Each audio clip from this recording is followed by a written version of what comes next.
بسم الله الرحمن الرحيم. الحمد لله رب العالمين،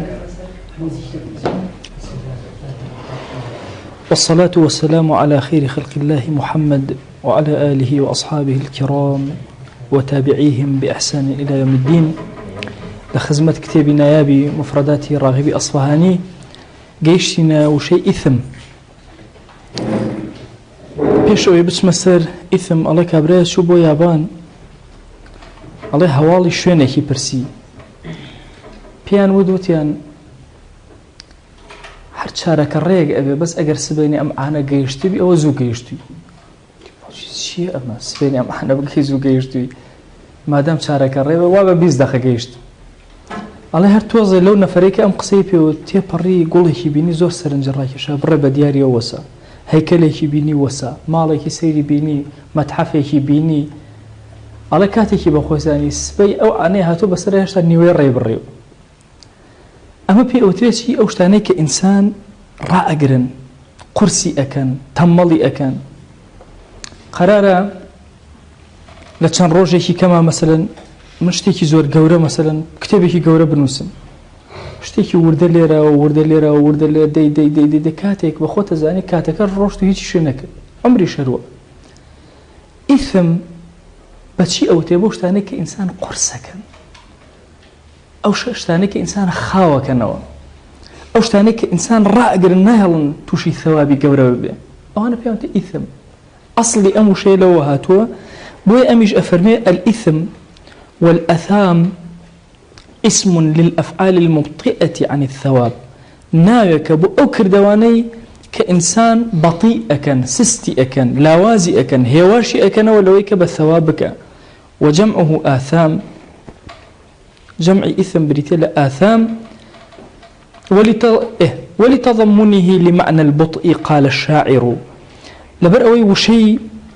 إثم معناه بطء هواشي لخوا قرتوا أم شاعر أليت جمالية تغتلي بالرادف إذا كذب الآثمات الهجيرة أفرمتشي طبعا ئێمە جەمەلمان هەیە ناقەمان هەیە جەمەل چییە؟ وشتری نێر ناقە چییە؟ وشتری مینە ئەم ئەڵێ چی ئەڵێ جومالیەتین کەوابوو ناقەی هەیە بەڵام ئەی شوبهێنێ بەچی بە جەمەلەوە باشە وشترێکی مینەی هەیە ئەم شاعرە وجا طبعا یەکێک لە ینی ئەوسافی شوعەرای عەرەب بریتێ لە چی زۆر وەصفی وشتری خۆیان ئەکەن جا ئەمیش باسی چی ئەکا باسی ناقەکەی ئەکا وشترەکەی مینەیە بەڵام ئەڵێ چی ئەڵێ جومالیەتین کە ئەنەما جەمەلە ئەوانە باڵای بەرز و هەیکەل و بەقووەت و بەهێز و ئەوانێ تەغتەلی بالرادفی یعنی وا ئەکات کە ئەوانەی لە دواون ڕاکەن بە دوایە باشە تسرع بالرادفی ئەو وشترانەی ترکە لە پشتیەوەن وایان لێ ئەکا کە چی بکەن ئەوانش سەریعکەن پەلەپەلکەن چونکە فرێ جەمەلەکەی من ناکەون باشە فرێ ناقەکەی من ناکەون إذا كذب باشە الآثمات الهجيرة كذب لێرا بە معنای تەقصیر دێ الآثماتی بەکارهێناوە بۆچی بۆ وشترەکانی تر الآثمات آثمات یعنی ئەو وشترانەی تر ناقەکانی تر باشە هەرچی ئەکەن ناگەنەوە بە پێی ئەمە هەرچی ئەکەن قسوور ئەهێنن وشەی کەذەبە لە یاوانای تەقصیرە باشە هەرچی مەحاولە ئەکەن باشە بگەنەوە بەمە توانای ئەوەیان نییە ئللا قسوور ها ئەوە ئەکەون طبعا وشەی جومالیە لێرە کە بەکار هاتووە جێی ملاحەظەیە لەگەڵ چییە لەگەڵ ئاثیماتە ئەم دوانە پێکەوە جي أون بملاحظة وربجيرة جمالية بمعنى شيء بمعنى ناقيت بلام ناقيك جورة واشتريك مي بلام زور جورة حتى العرب الله الرجل جمال باشا لا يخش مع الله كربياوة باشا يعني هيكلو أبارو العرب إن شاء الله شيء جمال باشا يعني هيكل باشا بقوة بهيزة هرچند العرب بو وصف بكارية وەز لێ خۆم بۆ دەم بەکارێ بەعەکسەوە جا یان ئەڵێن کەڵەگا لای خۆمان جاریەوە بە پیاوێک وە ئەڵێن لە عەرەبیشە ئاوە ئەینەن ئەڵێ ڕەجولٌ جمال یعنی با بڵێن وشتر ئاسا وشەی ئاثیماتیش ئاثیمات بۆچی بەکارهێناوە لێرە بۆ ئەو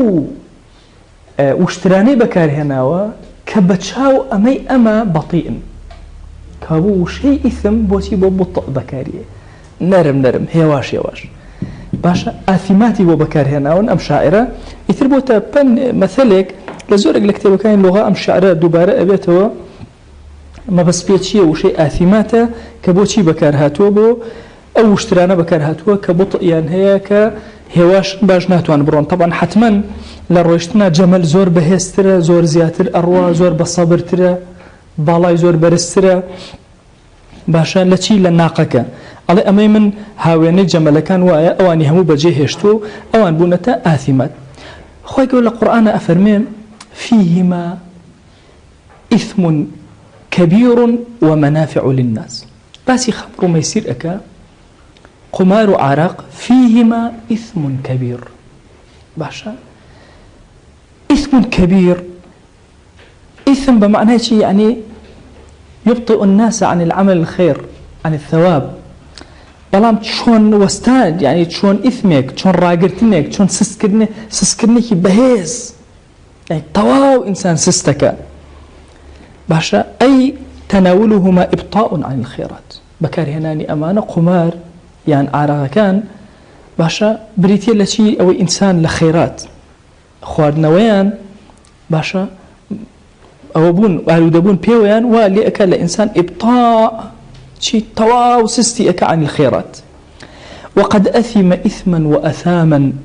فهو آثم وأثم وأثيم باشا أثم إثما أثاما وإثما مصدر بوتيب أثيما لاسم فاعلك يسيو شي بكار هنا آثم أثم أثيم هرسي كان بو اسم فاعلك بكاريان طبعا ديارة أثيم لهميان بهسترة يعني زور گناه بار باشا أثم بمعنى شيء بمعنى توزن لو كمتر بلام هر زور آثم يعني گناه بار يعني ببلا بندي شكو هميشه صيغي مبالغة فعيل فاعل من هي صيغي مبالغة فعال أو مفعال أو فاعل في كثرة عن باء فاعل بديل باشا السيداني سركي من هي فعال مفعال فعول باشا إنجا كذا فاعل وفاعيل فاعل وفاعيل باشا جیاوازی كان شيء كاتك بكاري أجر ليه وشا بكار هاتن أجرنا لو شيء كبس فاعل بكار هات بمعنى زور دي صيغة مبالغة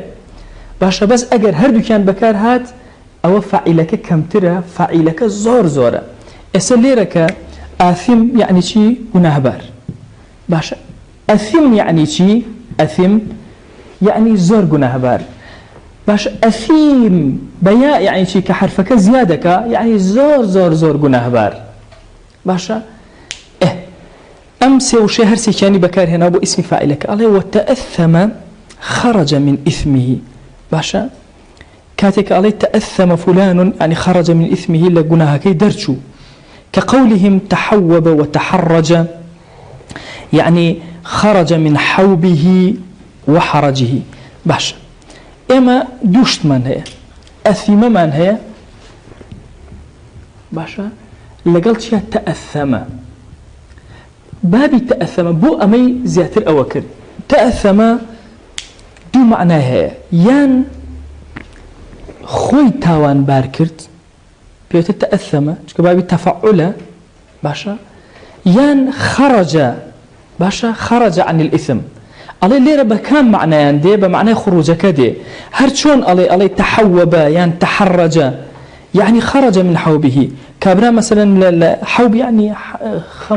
غمو خفت نارحتي صعوبات كاتك درأتي علي تحوب لغمكي نجاتي بو باشا يان لحرج ونارحتي كايا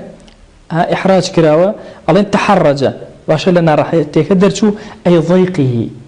يعني لضيق نارحتي كدرشو كوابو وشيء تأثم بمعنى شيء خرج من إثمه هندجا وشيء تأثم بهلا بكارية تأثم بو بكاري كابرة تاوان بار بو ليرة أم أفرمي بو معناه نايت بمعنى الخروج عن الإثم ده نك بمعنى تاوان بار بو باشا بمعنى تاوان بار بون يا خو تاوان بار كردن نايا بمعنى خروج عن الإثم ده بيوتي تأثم هند جار بدرو أو تري بكذب أو تري إثم باشا على وتسمية الكذب إثما لكون الكذب من جملة الإثم درو بشكل اسم باشا بشكل تاوان وذلك كتسمية الإنسان حيوانا لكونه من جملته إما ياساك من هي زانستي منطقة زو الدراسة أكري ولا أصولي فقه ونشأ يتوري أو الشيء تسمية الجزء باسم الكل تسمية الجزء باسم الكل خواهي قوراء فرمي القرآن يجعلون أصابعهم في آذانهم أصابع أواني جاخو أبقى غرم لنا ويا ليك وانيا أما بس الشيء ما بس أنا ملا باشا كل أما أصبع وشي بكار هاد ناوكي وأم توزا بكار هاد يعني تسمية الجزء باسم الكل باشا درو بشكل التاوان بلام كناوي لأني تاوان تسمية كل باسم الجزء باشا كل قناما بتشيو ها جزئك باشا بويا يعني تسمية الجزء باسم الكل باشا بنابي هرهموي بلام لشتيكي بتشكولاته بتشوكت كروته طبعا أوش بوتشيا خطري أو إثمي خطري أو بس أخوة يقول كاتي أفرمي يجعلون أصابعهم في آذانهم يعني أقل أصبعهم بروشتين ينكرت أو أنا خطرة باشا أمج لي ركاتي كإثم بو كذب بكاري يعني بهمان شواز باش هرچون مروف جاريو هيا بي الله حيوان جاندار خو حيوان وشيك عامة هرچي جاندار لسر زوية همو اقرتو هرچي جاندار هم اقرتو الله زانستي منطقة الله جماد شيء شيء له حيز باشا جاقاي يقرتو نبات شيء له حيز وشي ونما باشا حيزي يقرتو ونشو نماشك دو حيوان شيء له حيز ونماء وحساس باشا حساسي باشا هستي شكا يان هند يلون وحركة جولشي هي باشا دارك جوليني اللي ربسيبو ايه بلام ام شيء جولشي هي لقليا انسان شيء له حيز ونماء وحركة وعقل باشا تو دقتي اما ادي هريا كيان لمانا باشا انجا امان كالي حركة لنو اما هي أمان على كلمة لنا أما هي أمان كعلى شيء حيز لنا أما هي وإلا باسي منطقة لباس كان تعريفها زور قول أبيته أو مسألة كتوجاري وهي علي مروف شيء أتو تعريفي كي أبي بنزكترين شد تعريفي كي وبناسرته علي شيء علي حركة هي شيء يعني حيوان باشا يعني جاني تيايا روحي تيايا باشا إيه أما حيوان إن جاء يكسريش جوانتريش اللي رأينا على عاقلة حيوان ناطق نطق يعني عقل باشا على حيوان ناطق يكسر أبيت التعريف كي زور بهز بس أجر بلي شيء له حيز وناطق شو كدورة في أوتين نقصان أو تعريفيته بوشنك كبر ميش دورة كويته شيت هنا وجنسي كي دورة هنا أمش بهمان شواس توسير كخو هريك لما نبو بكارية باشا اعتيادية إنسان نايلين حيوان باشا ألم تشتيك نماءك طبعا فعلا نماءك ألم تشتيك جاقاك داجيرك حيزك داجيرك هريك لم كلمات أنا بكار بيانم هر دروستا كوابو أجر من إنسان مناو لنا جماد باشا بو معنايك حيزك داجيرك ناوم لنا نبات باشا ناوم لنا حيوان هميان أكاتشي تسمية الكل باسم الجزء باشا تسمية الجزء باسم الكل باشا يعني اشتيكي بتشكولم بناوي همويا ناو أو بويا أفرمشي وذلك كتسمية الإنسان حيوانا بويا أو تري بكذب أو تري اسم قوله تعالى أخذته العزة بالإثم معنى كيتشي أي حملته عزته على فعل ما يؤثمه باشا عزتك خوي دمارجيري خوي لودبرزي خوي باشا هلنا بوشي بوئيك ما يؤثمه أو شتك توشي أويك توانيك ومن يفعل ذلك يلقى أثاما خواهي قول أفرمي أو كاربك يلقى أثاما يعني عذاب فسماه أثاما لما كان منه يا باشا يموتمان إثم بمعنى التاوانكية على أو كسي تاوانك بك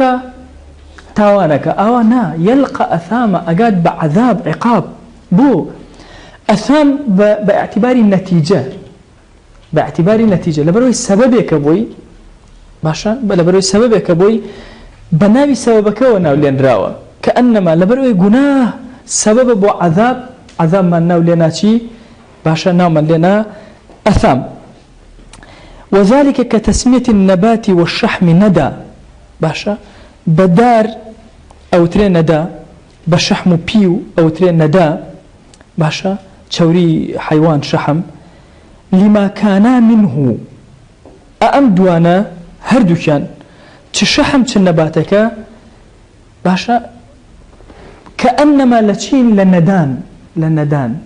باشا ندى شونم ما ديار أخونا أما شونم أما قلا تكاوك بسريو بيوت شونم باشا يعني شونم بشوا نمأك جاء فرميتي بو أما لكوا في قول الشاعر لم شعراوية على تعلى الندى في متنه وتحدر طبعا هو أبي شرع أين وصفي أسبكي خوي كان أزام وصفي يعني ماغاكي خوي أكا فلم لي مكان ثور وصفي ماغاكي خوي أكا باشا على شيء باران بسرية داء باريو أوانا تعلى الندى في متنه وتحدر باشا كأنما أواندا خرو خبانو أويا كأنما تشون شونم داء باري بسر بشتا ودواي لخوارو أوا يتخوارو كأنما أواندا تشوري بيويا أبو شوازا أوا خالخال هاتو تخوارو كأنما شونم بيوي قرم والله بوا ما بس يويا ثوركي بابلين مانغاكي يا غاكي بابلين شكو ثور غايا باشا زور قلو خربنا باشا بزماني خومان جاء فرمشي ندى بكاري هنا وبو اما بو شي ندى بكاري هنا باشا كانما شون اگر تشوري او بسر يبكى نم اوستي دار او كي بسراكي لقلاكي نميك اوستي شونم باشا كانما ام تشوري هر خوي بو خوي او بو شوازه خوي بيوا هالواسيو قيل معنى يلقى اثاما ما بس بيتشيك عليه ومن يفعل ذلك يلقى اثاما يحمله ذلك على ارتكاب آثام ما بس اويك اگر هاتو انسان ام گناهي كر گناهي تربدوايت اوي تربدوايت ام گناهانه هاوكاري يكتر اكن باشا يلقى اثاما باشا مثلا درو يكتري لبنا ام درو اكا باشا خيانتك لبناوي دروكي اكا دي بدو ام معناه دوميان اوا اكا يلقى اثاما بمعنى شيء بمعنى عذاب نيه بمعنى شيء بمعنى اويا يحمله على ارتكاب الاثام وذلك لاستدعاء الامور الصغيره الى الكبيره تنكشت ورد لكان ورده راتك يشن بوشتا قورك لا تقربوا الزنا نزيق نكون لا تشاو دس بيئك لا قصة دس بيئك باشا ورده نزيكي نكون بوشنك ورده كان يلقى أثاما هر أولا نزيق بويتو دي راتك يشكاتي بخوت زاني أدخات ناو تاوانك ولا كابريه ورامي جوز يفروشتو أنا هواري أكر وربو جوز باشا الله يك كمال جوزي باشي لبشتي خويا دانا ابو بسواري شي لبردمي خويا دانا الله كابراي شاوتي كاك او جوينيام بري همون بري بارشن بيني امانه كرامه السوداء برو قرم ساق خريو بريتي الله دري كرت دوي هات وتي وخا ما فاين يا ما فيلبس تو اخويا جوزم بري مش فردي جوزي جوتي جوزي شي هارول الله خواري يقول بالرفيق لا بنا دانيش نرم الله بسواري كي بردسي برد بياني هاتو بسواري تري دري انا ابو خواردي دي الله كاتب اخو زي امن ما ابو هاو تاخذك جاء الله يا مسائلي امره رق اوايا قناه ورده اسال لبر تلفزيون بيبلا حوصله عمره مري كوره رك شاشه قبل زي اي بعرزه بڕۆ یان ئەم مۆبایلە قۆڕە ئەی بە عەرزە لاچۆ باشە بەڵام نەرم تک تک تک دەی دەقەیەکم بەرێ دێت تخوا یەک دوو گۆڵی یەک شوت باشە یەک حەڵقە دەی دەدەقە دەی کاتێ بە خۆ دەزادی ئەم ڕۆشت یعنی بەس ئەگەر 2 سەعات لە شەو ڕۆژێکە تۆ سیرکەی لە ساڵێکە 1 مانگ 24 سەعات ئاوا تۆ وەسای چاوە زیت کردوێتەوە لە تەلەڤیزیۆنەکە 1 مانگ شەو ڕۆژی بردووە لە 12 ساڵە 1 ساڵی بردی ئەگەر تەنها 2 سەعاتی بێتێ جاوەرە ئەگەر 20 بیتێ ئەبێت چی لێ بکە باشە ئەمیش 20 سەبت سبحان الله گوناه 20 سەبت ئەو هایە کەم ئەوی تر بەدوایە باشە الصغيرة إلى الكبيرة هەر اعتیادی تو ئاگرکەیتەوە لەکوێوە دەست پێەکەی دارێکی ئامنەیەنی و ئادەیش چرخێکی لێ ناکرێت پوش و پەڵاشی وردە و دەکات ئاگرێکی گەورە ئەکات وعلى الوجهين بە هەردوو شێوازەکە ئەوەی کە پێشوتمان چ بڵێن يلقى أثاما بمعنى يلقى عذابا چ بڵێن يلقى أثاما بمعنى يحمله على ارتكاب الآثام هەردوو حاڵەتەکە حمل قوله تعالى فسوف يلقون غيا باشا غي بمعنى جهل ده باشا چ بڵێن سوف يلقون عذابا يا نا والله أم جهل الرأي كشي بو جهلتر بو جهلتر تا جهل على جهل باشا الآثم كي المتحمل الإثم أو كسيك التحملي شيكا تواني كردو تواني لكول قرتوا آثم قلبه دلله كي تواني هل قرتوا باشا أفرمتشي وقوبل الإثم بالبر إثم تاوان لبرامبر شيء لما تشاكا بكرهاتوا البر بيغمريان صلى الله عليه وسلم أفرمي البر مطمئنت إليه النفس بر كامية أويك نفس تيا آرام أبي والإثم ما حاك في صدرك خطوكتي باشا خطوكي سنجد أداء باشا هست أكي اشتيك أقوزري باشا وهذا القول منه حكم البر والإثم لا تفسير أما باسي شيء كما التفسير أو ناكا بل بر شيء بر مطمئنت إليه النفس حكم كي باسك باش النتيجة كي باسك بر شيء تشاكا ويدل آرام بيت أوايا تشاكا دل آرام بونا قوم التفسير ناكا الله تشاكا دل آرام أكا نتيجة بوتو باسك حكمك أجر تشاكا تكرت دل آرام بي قناه هرشتي خطوكي سنجي أو بريتي لقنا أقبلين تفسير أوايا وهي أفرمي أما تفسيريني أقال ليه أما حكمه نتيجة باسك أم فرمايشتا والإثم ما حاك في نفسك إثم قناها كان باشا نتيجة كي شيء حكم كي لكوا ورقرم ضلم زور آرام بي ضلم شيء بي بطاقة بي بزار بي خطوكي نازم تشبكم وإن أفتاك المفتون بعدين كذي فتوى وبند الله آرام نابي باشا مجبوري بشي ولا يكتر آرام نابي تو بويا ليرة وشي أم فرماشتك باسي بر إثمك لبرامبر يكترا أقال لي بك أما التفسير يناكا بلكو شيئك حكمك أن باسك أميان حكمك أويلا ناخت آرام أبي برامبري أبيان أويك ناخت أهجي برامبري معتد أثيم أي آثم تجاوزي كردو قناه بارشا يسارعون في الإثم والعدوان باشا بلا أكن شيها لتاوانو لدجايتيا باشا يعني شي لتاوان لدجايتي لم دوانا بلا أكن قيل أواي تفسير كردوتي أشار بالإثم إلى نحو قوله ومن لم يحكم بما أنزل الله فأولئك هم الكافرون على كأنما أفرمي يسارعون في الإثم يعني يسارعون في الكفر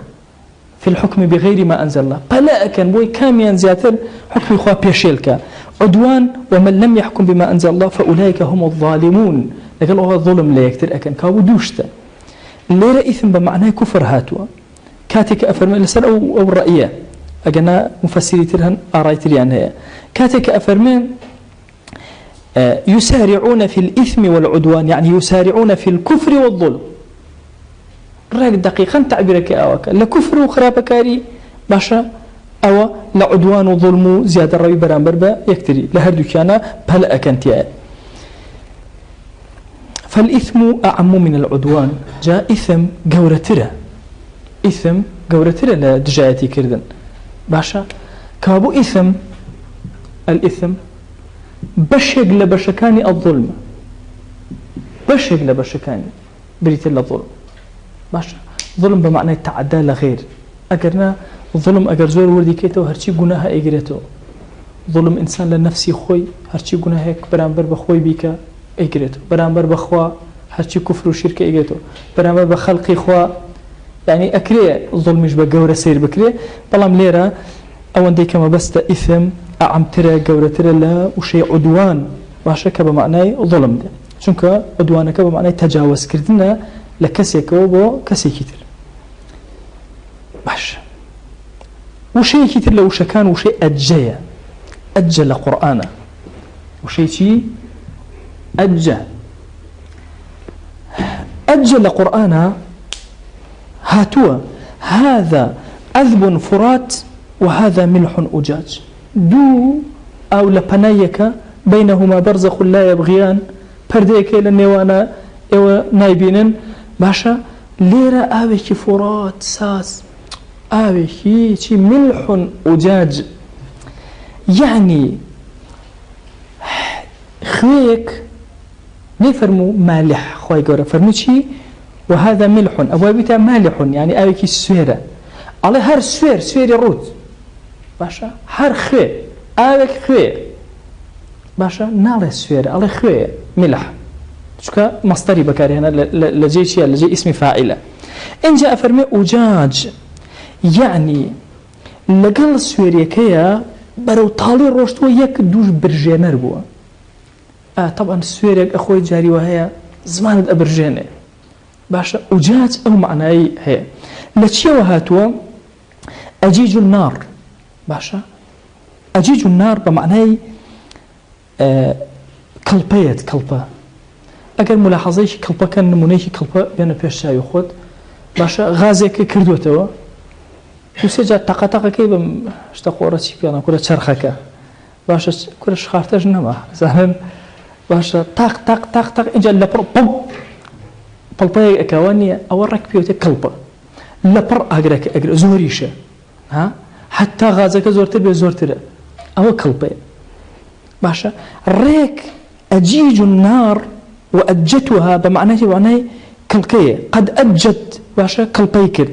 باشا وأتج النهار يعني روش طواو خوي كردو باشا كلبيكر وكأنما كلبيسن طبعا من لك أو تري أو كاتانيك هو بيانيان شيء زور كرت دو أنا جباني لبر سيرك الدنيا هيكسر هناك بيته باشا يكسر لو كاتا على شيء يأتج النهار يكسر هات باشا يأجوج ومأجوج كبياء بنوا تصورنا كان خبر بوتان بخيانته والله دانية لي يأجوج ومأجوج بياء بولاسي بونمونا شلون أجر كلب أو يكسر سرزوي دايرة كان بو بيوتي يأجوج ومأجوج بو ويأجوج ومأجوج منه شبهوا بالنار المضطرمة باشا كأنما أجري يكسر أوبو يعني والمياه المتموجة باشا لكثرة اضطرابهم باشا أو كموجة يأجوج ومأجوج أجري أول شيء هي أو هاتبي أو كموجة شون شابوليا يد باشا وكو شابولي أو يكسر دنيا هم دايرة كان ياوكو كلبي أجر لهندك كتابة دقتم داوا وشيء أجا بمعنى بلايسة لك دنوا بلايسة كلبا زور جاوج بلايسة وينيك درجة كلبا أويك أو أكا كلبا أكا